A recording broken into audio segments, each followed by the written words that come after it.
આજે માલપુર નદીના પુલ ઉપર એક શંકાસ્પદ બાઇક અહીં મળી છે।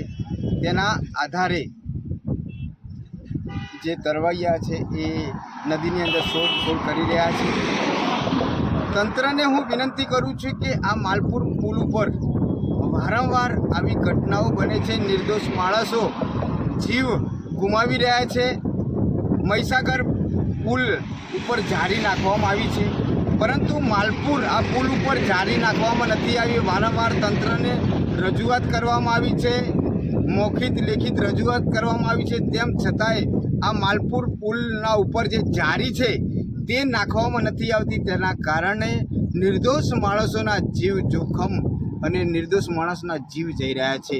તો તંત્રને ને અરવલ્લી કલેક્ટર સાહેબશ્રીને વિનંતી કરું છું કે તાત્કાલિક આ માલપુર પુલ ઉપર જાળીનું કામ કરાવવા હું તંત્રને વિનંતી કરું છું।